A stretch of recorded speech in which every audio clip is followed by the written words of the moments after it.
Welcome to the Light Your Heart with Hope podcast. I'm Erin, and I'm so thankful you're here. My hope and prayer are that through listening to today's episode, God will encourage you and do immeasurably more than all you can ask or imagine.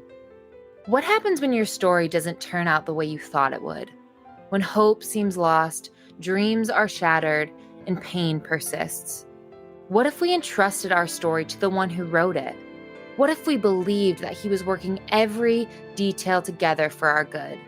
What if we surrendered tomorrow to the God who already knows what tomorrow holds? In today's message, Tonya shares her story of faith, hope, gratitude, and trusting in the God who provides in seasons of pain. Even when her circumstances didn't go the way she hoped, she kept her eyes on the eternal hope found in Christ. God is writing your story.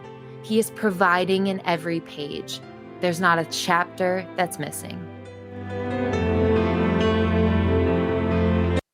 My name is Tonya Gooden. I grew up in Southern Mississippi. I moved to Missouri in my 20s. I finished school and I began work and met my husband here in Columbia, Missouri.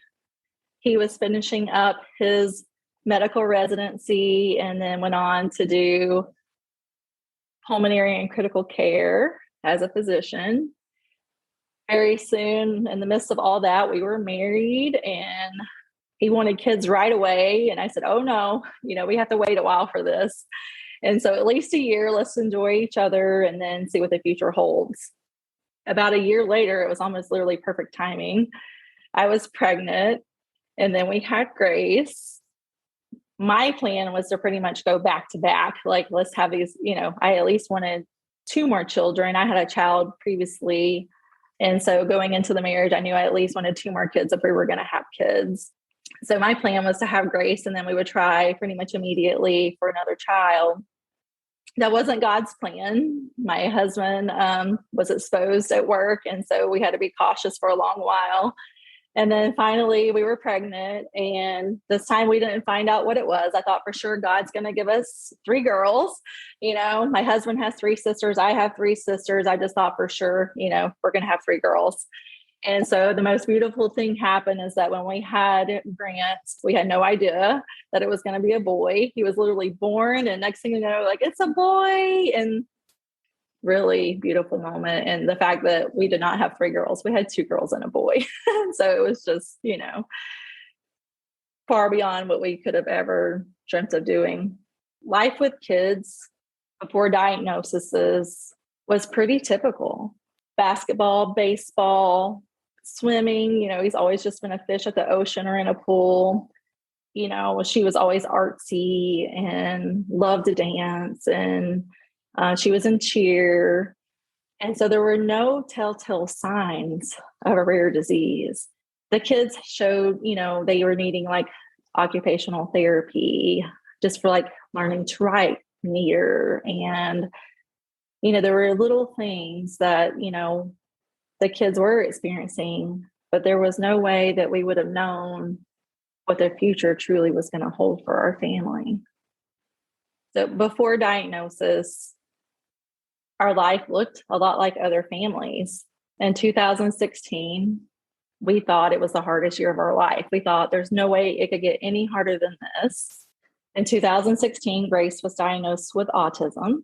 It was mild. They thought she would benefit with some behavioral therapy. They thought it would benefit her. And so they were like, she's hard to diagnose, but we're going to go ahead and give her a diagnosis of autism because we think this will help her. The exact same month, Grant was diagnosed with a growth hormone deficiency. And so therefore, he was going to start needing nightly injections. Every single night, we would have to give our child a shot to help him grow. He's so strong, and he would just let us do it. He was just so brave. And then we found out, he had dysgenesis of the corpus callosum. When they did the very first MRI, you had to do an MRI before you could start the medication. And so that means that the east and west hemispheres of the brain don't have the white matter in between fully. Like, it should be full of white matter, and it wasn't. So there was a small portion that didn't fill in. well, this tells your brain, this is how all the signals get crossed and how kids can learn and develop and do the things they need to do in life. And so some things started making sense. We're like, okay, well, this maybe is why, learning these colors may have been a little bit harder, or, learning to write's a little more difficult for him. But just to have those 2 diagnoses or 3 diagnoses there in the same month, it was so powerful for us. We're like, this is so hard. We lived in our cars for therapy. And it's like, it doesn't matter your diagnosis. Like, we can be in this together, because other families, even with different diagnoses, they're probably living in their cars too. And this is a hard thing. And so truly at that time, I was wanting to do some type of support group at our church. I was thinking maybe something like an agape. I just prayed about it, and I prayed, God, like, I feel you calling me to do something, but I need you to give me a clear picture of what it is, because I'm super busy. I'm always in my car. We're always going to therapy. So whatever it is you need me to do, I need you to put it right before me, because if not, it's not going to happen. So I was initially thinking something in our church, but God had a bigger plan. So as time went on, the therapies were going on. Grace started seeing Grant's endocrinologist that was following him for the growth hormone deficiency, because she's like, you know what? I don't think Grace is going to meet her growth potential either. I think we need to start following her and see, does she also have this growth hormone deficiency? But things are a little different with Grace, because I said, you know what? There's no way she's going to let me give her shots every night. Like, it's not going to happen. Like, can I give her shots just sometimes? And she's like, no, like, it's going to have to be every night.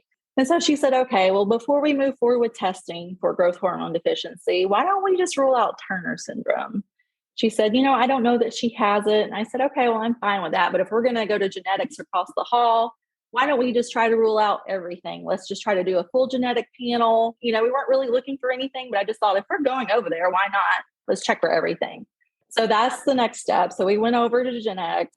They scanned her genetically for autism, and then they scanned for everything that they could. Well, nothing came back on the autism scan. And so a few months later, we got this note.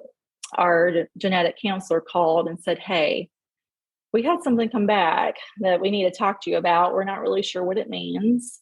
This SUMF1 gene, some call it SUMP1, but you have a mutation for it, and so does Dad. And this is Grace's genetic. And I'm like, well, what does that mean? And he said, well, I mean, it can cause kids to have multiple sulfatase deficiency. I'm like, okay, well, what is that? I've never heard of that before. So we got off the phone. He's like, don't be worried. Everything's fine. Like, don't panic. We're not saying she has it, but like, just know, like, we're checking it because your variant's known, but Dad's variant was not known, which is called a VUS. So it's a variant unknown. And so I just jumped right in. I started Googling everything I could. I learned about the United MSD Foundation, and I watched a few videos from families across the world. There wasn't a lot of material, but everything that was there, you better believe I was reading it. We thought 2016 was going to be the hardest year, but then we got the phone call. So it's February 15th, 2019. We got the phone call from the nurse that worked for our geneticist. She said, Tonya, she has multiple sulfatase deficiency. And I would just tell you, everything around me went black. Everything I ever knew ended in that very moment. How could she have this diagnosis? This is fewer than literally it's like maybe 1 in 1.5 million, if that. It's so rare. We're still learning. Literally, we're still learning about this disease. And how could it be that my daughter could have something so rare? I just remember my husband was at work. How was I going to tell him this news? I didn't even know where to compartmentalize with it. Hearing those words, I just thought, this can't be true. This can't be true. But then the other side of me thought, what can I do? I'm going to fight this. Like, this is not going to go down without a fight. But in the next few moments, how am I going to tell my husband? I can't call him and tell him on the phone. And so I knew he would be driving home from work. He called, I didn't answer, which is unlike me. And so I knew that he was probably aware that maybe something's not quite right. Before my husband came in the door, I just remember standing there thinking, these are the last few seconds of our life that are ever going to be normal. This is going to be the last time he walks in the door of this house. that life was the way that he knew it. I'm about to take away every dream he ever had for his daughter. This is not an easy moment. He walked in and he looked at my face and he knew that something was wrong. And I said, she has it. And he was like, she has what? I'm like, she has multiple sulfatase deficiency. Grace has it. And he was like, how? What do you mean?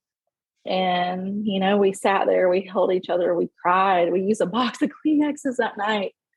The kids were asleep, thankfully. It was a long ICU day for him that day. And so the kids were already in bed. And thankfully, God provided that private moment for my husband and I to have. Life as we knew it that very day changed. It's never been the same since. It will never be the same.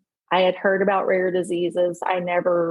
Sadly, I never gave it the thought that it needed. I never gave rare disease the attention that it needed. But now that I'm in it, I'm just like, oh my goodness, how can I be a voice? How can we be an advocate? How can we change the future of rare diseases?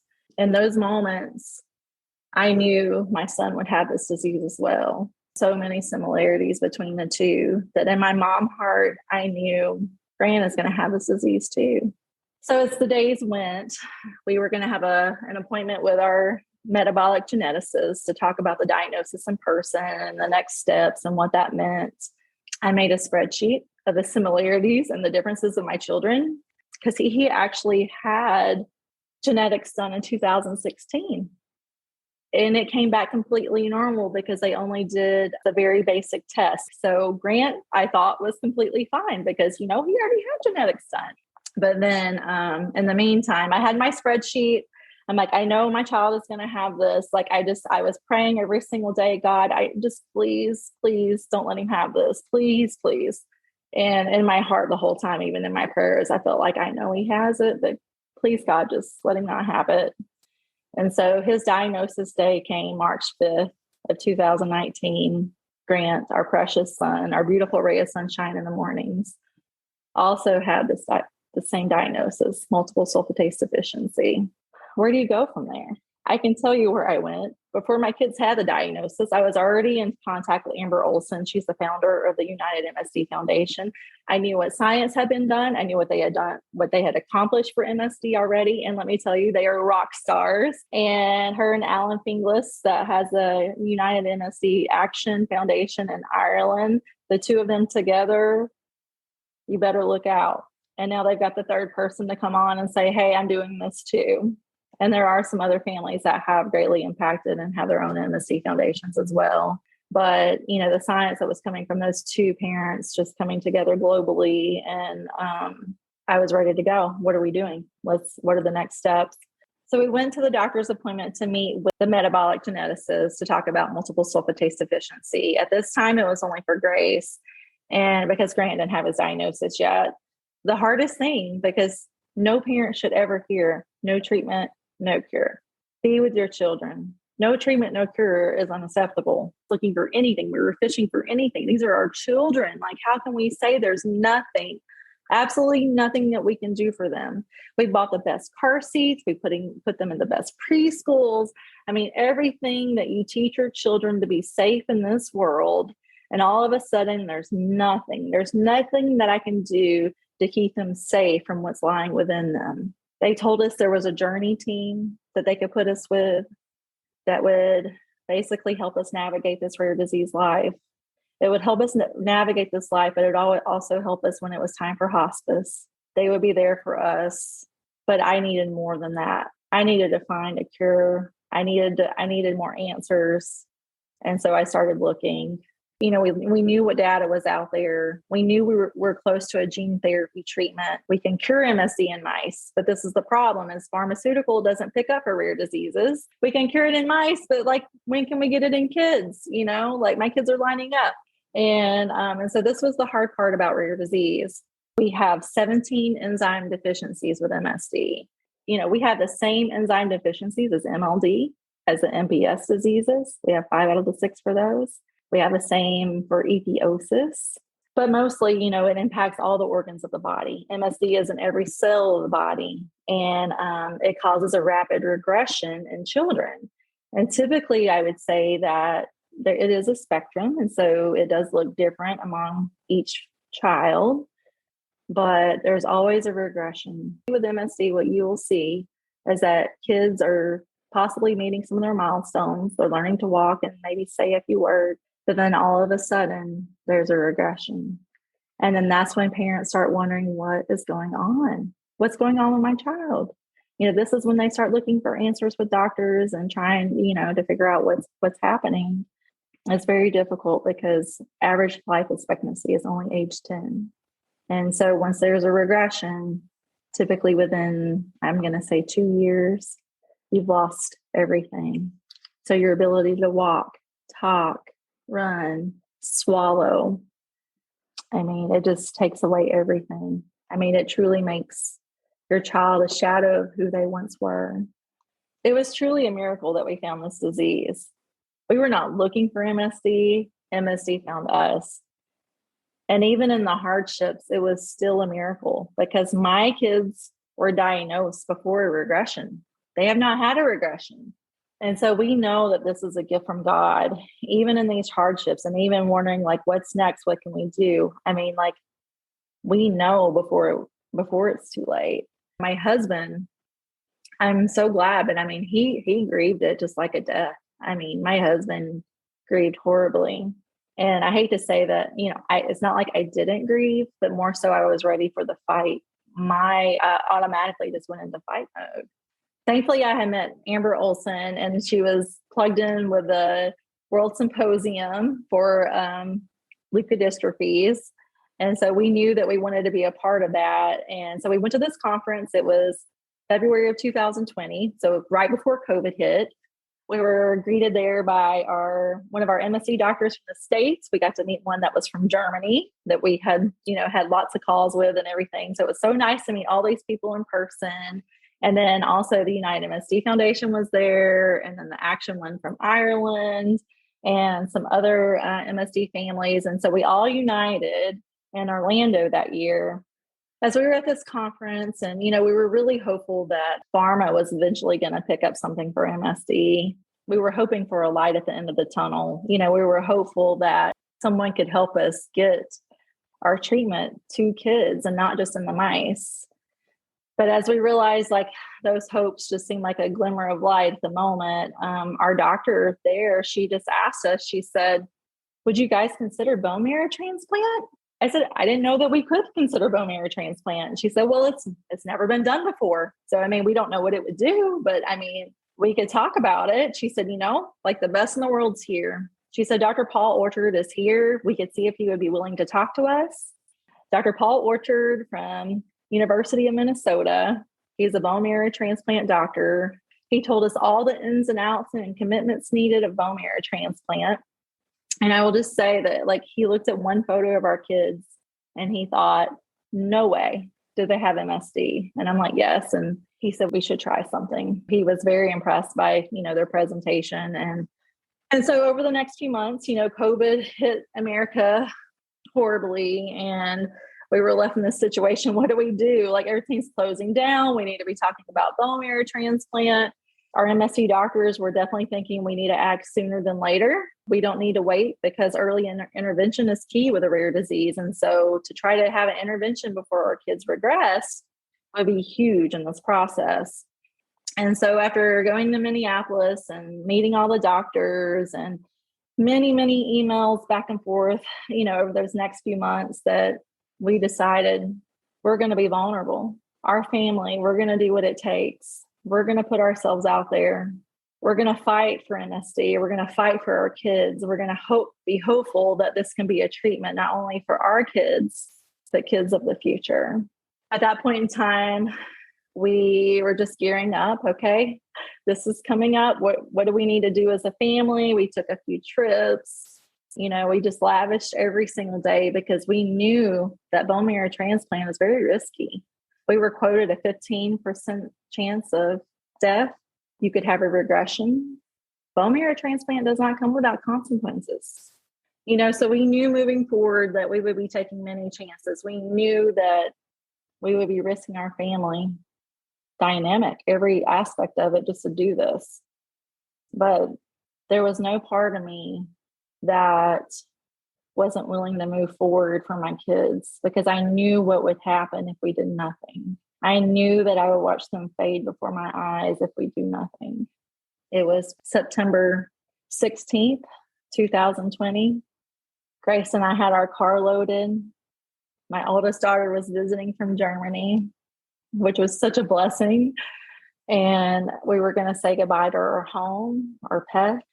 We were going to be leaving Grant here home with his dad, and his grandma was here to stay for transplant. We were leaving every aspect of life as we knew it to go on this journey, to be the very first in the world for a bone marrow transplant for MSD. It was one of the hardest days of our life. I needed every single nudge from God that he would give, but I will tell you that he gave me absolute peace that this was the right thing. Every single mile as I drove away, waving bye to my kids and my husband, not knowing if life would ever be the same when we returned. But every single mile as I drove away, that this was the right thing. This was right for MSD. This was right for our children. We're going to change science. And if we don't change it, we're going to go down trying. It was just the hardest, but the most beautiful thing at the same time that someone said yes. Someone said yes to a treatment. Yes, we're going to try this. We don't know what it's going to do. There were no promises given, but we knew what it could do for diseases that were similar. And there were some promises there in that. And we would try for MSD, and that we were willing to do. We got to Minnesota. In Minneapolis, we were very close to downtown, but the George Floyd issues were going on. And so that was a whole nother component at that time. Downtown was not a very safe place to be. I was more worried about our safety and the security, and the Ronald McDonald House in Minneapolis was just wonderful. They made us feel at home. It was safe, and, they became family. Grace knew that she was going for a bone marrow transplant. I tried to be very upfront with her about everything. I had to be very upfront with our children about their disease, saying what is safe to say about it and not stealing a childhood away. Grace knew she was embarking on a journey and that she was going to be the very first in the world to do this. Grace had to go through weeks of testing to be cleared for bone marrow transplant. So every test you could have, all organ systems were checked. Our insurance actually approved this transplant, the first of its kind. And I had no issues with insurance. I mean, God was literally paving the way. Grace passed every single test. We got a G-tube put in only for bone marrow transplant because we knew there would be so many medications involved. When she was well, it was time. It was time to be admitted, and what would be a very long road ahead. Grace danced her way right into the hospital. She had her backpack full of her favorite toys. She was 10 years old. She had just turned 10 right before we left. She was ready for this journey. I mean, in a very positive way, I would say. I don't think she knew all the details that were ahead because you just really couldn't give everything. But, I tried not to give her huge surprises and fill her in. But she knew about chemotherapy. She knew that once we went in, there would be some, that she would have some hard treatments to endure right away. I mean, you get settled in and pretty much the next day treatments start. Literally, Grace was still dancing. Even after a week of chemotherapy, she was still dancing with her physical therapist that would visit her in her room. And so we would just all get the biggest kick out of it because she would have all these lines everywhere connected, but somehow could still dance with those on. And I think it just gave us all so much pleasure in the hospital, to see a kid going through this and she was still just trying to be a kid, trying to live life and doing what she enjoyed. The days got a lot harder. The days got a lot darker. Bone marrow transplant is not an easy process to walk through. And so there were some deep, dark days, but I knew going into this that God would carry us. I knew that we were going into a valley, but I knew I had also prepped our family and myself that we were ready to fight that valley in the darkness. And I feel like that's where I was with bone marrow transplant. I knew I was going to be fighting my enemy, and I was ready for that. And I will tell you, those days were hard. We only had, mostly the contact of the nurses. We couldn't see Grant. I could talk to him on FaceTime, but we could see no other people. You could have one visitor, The lobbies were closed for visiting with other families. So there were literally, we couldn't even meet the families next door. We knew the names on the door. So we would pray for those kids. And through this bone marrow transplant, I will tell you that God carried me. There was no way I could do this and know I was about to go through it again, round 2 with Grant.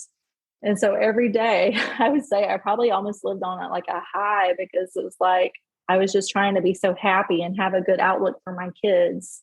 The nurses came in and I remember one nurse just coming in saying, I just love your outlook. She was like, I'm just so happy that you make this environment this way for Grace. It's because, in some of these rooms that you walk in, this isn't the environment. And those kids don't do as well. They don't heal as fast. But, just seeing God and everything, and just knowing every single day, I just had to give it to God. I had to give every single moment of that transplant and this disease to God, because, it wasn't me that was going to change anything. It would be God that would change it. Grace was in the hospital for, almost 40 days. When we left, it was such a celebration. Grace could literally be a party planner. She loves birthday parties. And so we knew there would be like a little party when we left. And she's like, how big is it? How many people are there going to be? So she was ready for a big celebration when she was leaving from bone marrow transplant. And I just remember thinking like, oh my gosh, the Lord has been so faithful. As we were walking out, they're cheering and singing a song. She has survived this. We are leaving the hospital. She was the very first in the whole world. And some precious donor off the German registry, 24 years old, gave a precious gift of life to my child, that now her blood would be running through my child's veins, even changing her blood type, that she didn't, this donor wouldn't even know that she was giving such a precious gift that would be the first in the world to do something like this. And so we went back to Ronald McDonald. We were still living in a bubble. When you have a bone marrow transplant, you're immune compromised. And so you're wiped out completely. So, you could get any slight cold, and even a slight cold, you may not be able to fight. So it was very, very important to stay in a bubble. And this is at the time of COVID. And so, thankfully everyone was masking. And so, so at least there was that component that, typically a typical bone marrow transplant, we would have been the only ones in mask. And now everyone was in mask. And so at least I felt like there was that component to things. But even at Ronald McDonald House, you were in complete isolation. You couldn't be with other families. You could get your food and you could go to your room. And so it was very isolating. And so even though we were out of the hospital, you're confined to stay in Minneapolis for 100 days. So, and then if everything is good to go, then you can go home at that point. And so, our journey is like, okay, well, we have round 2. And so it had been 100 days.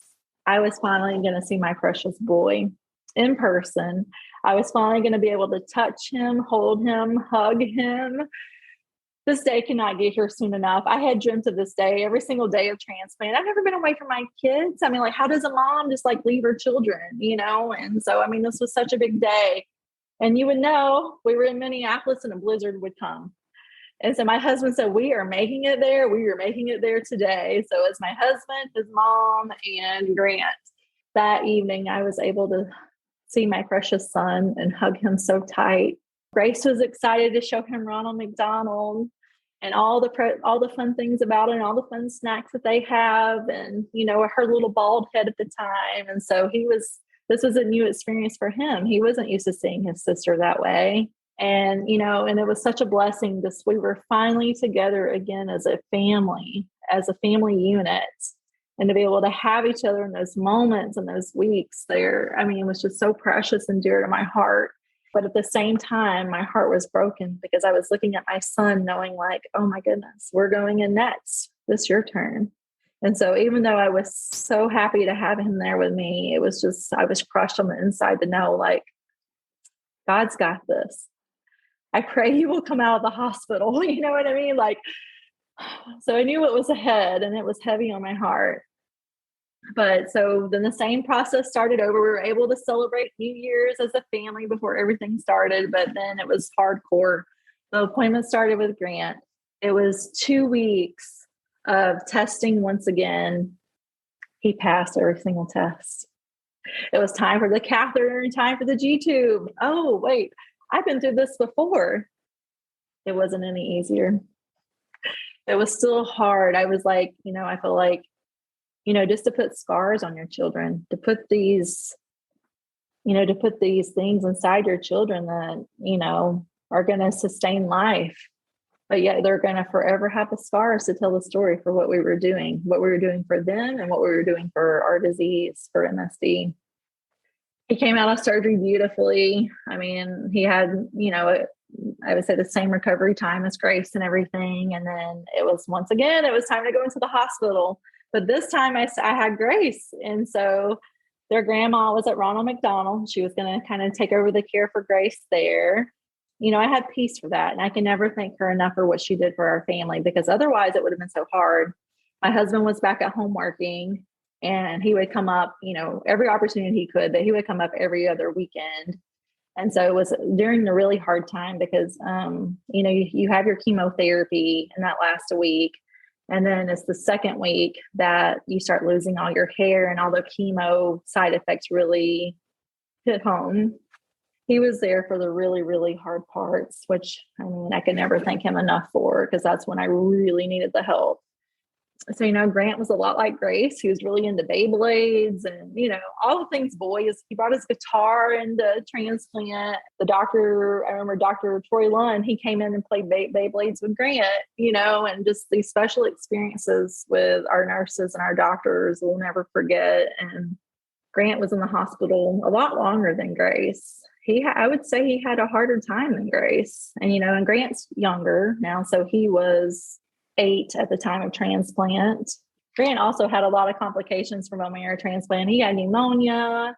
He got VOD, which is like his liver wasn't working properly. Let me tell you, the child stayed under a blanket. Life as he knew it was very hard at the moment. It was just a hard go with Grant. They had all the games, they had all the movies, they had every game console you could think of. And so that was the light each day. They would play bingo, they would play trivia, child life would come in, music therapy and physical therapy, and they would play hockey and ride scooters. And the joy that they could bring kids in that situation just meant so much, and especially in such a trying time.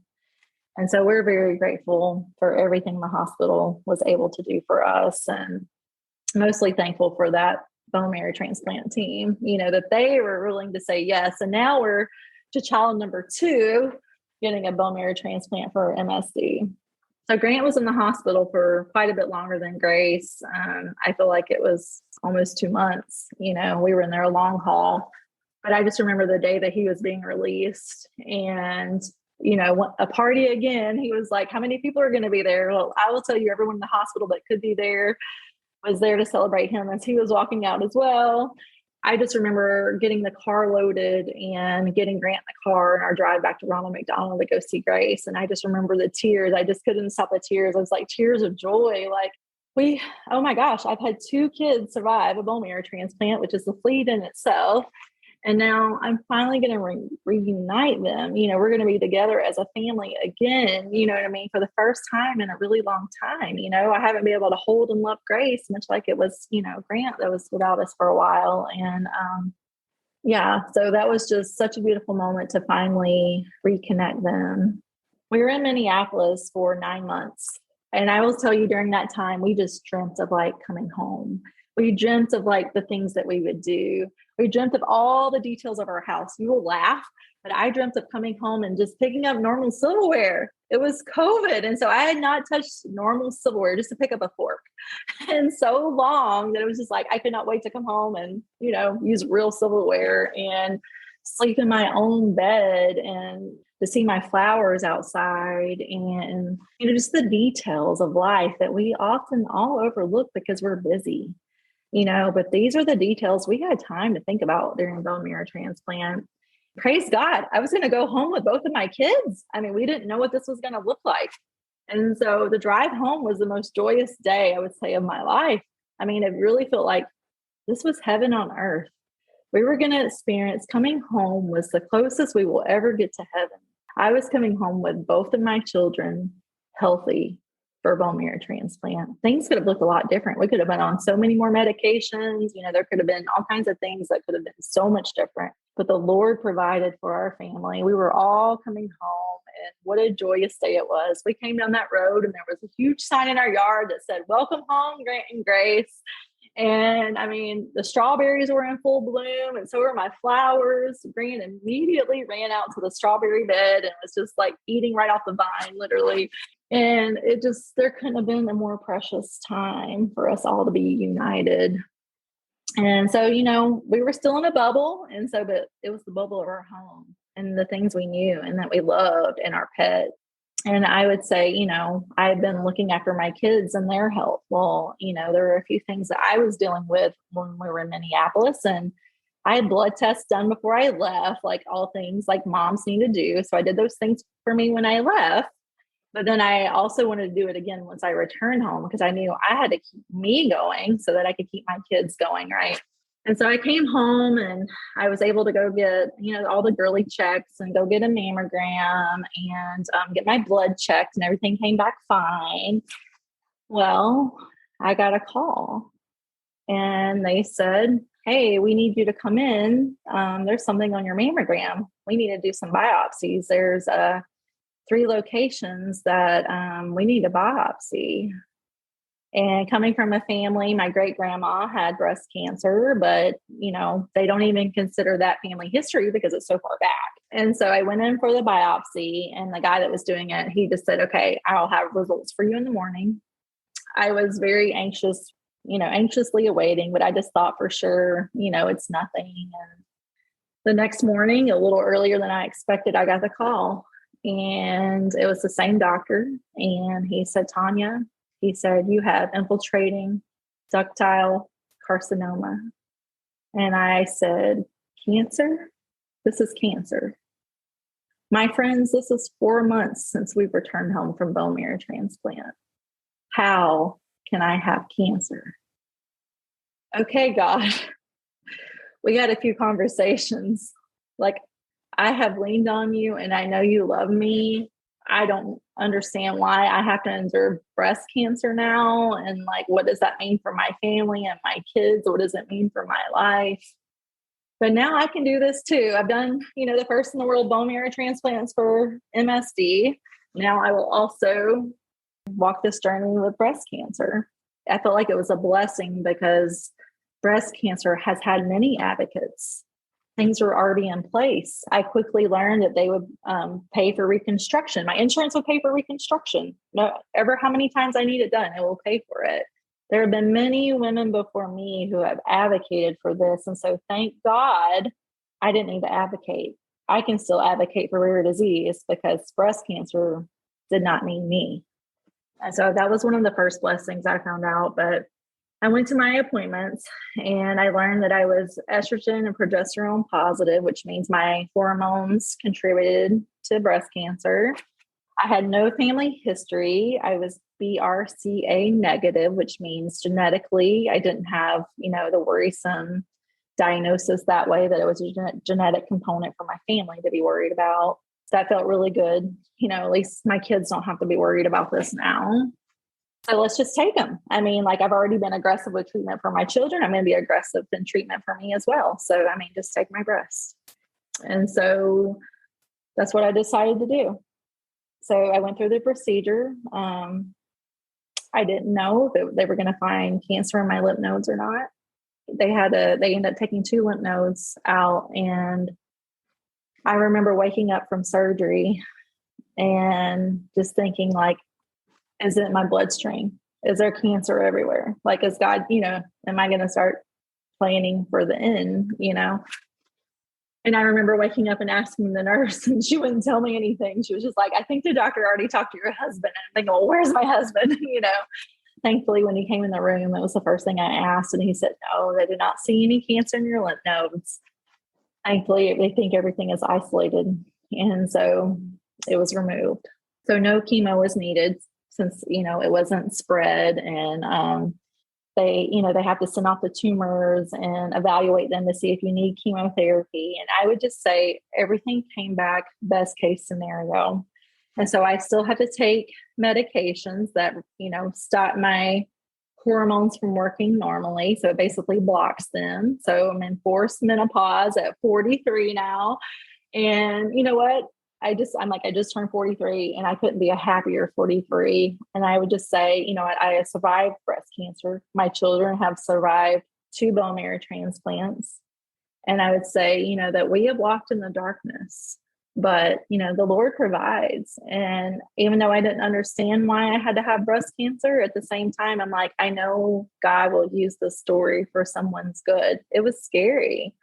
But I would just say, out of all this, God has taught us to appreciate all the moments of life. If there is beauty in having a rare disease or breast cancer, I would say that we can stop and smell the roses. We can stop and see how beautiful it is outside and hear the giggles in a different way of your children. Just appreciate life's details that can often be overlooked. Normal families and rare disease families, we're all busy, but I think rare disease and hardships in life can teach you the most important things. And that's having each other, and that's seeing the blessings in each day. I try to focus every single day on the positive. What do we have today? Every single night we pray about the blessings that we had today. Thank you, God, for this. Thank you, God, for this. Because we know these are gifts from God.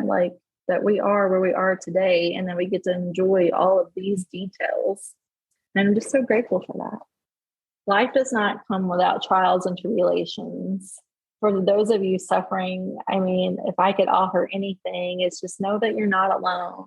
That as a rare disease community, as a breast cancer survivor, we're in this together. Life is not easy. It was not promised to be easy on this side of heaven.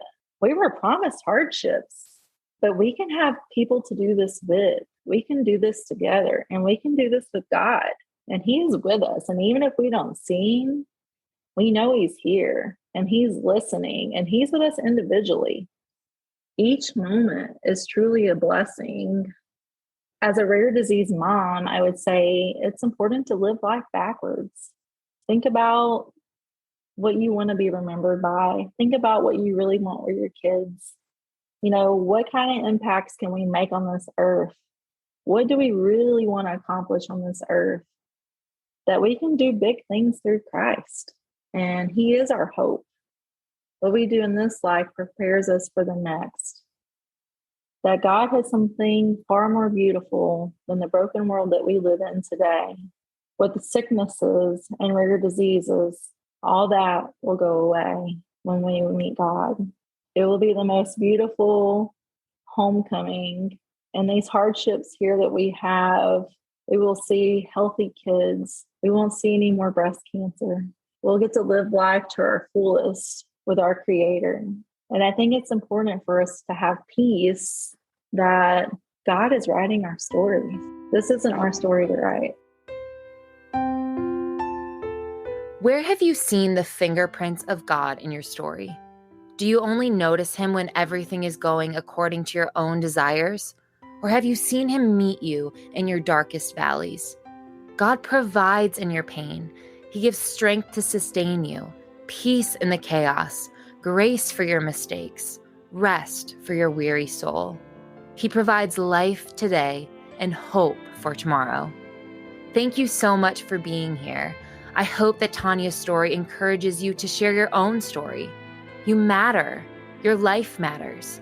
And your story can make an impact that matters for eternity. Make a difference today for someone who is fighting for their tomorrow.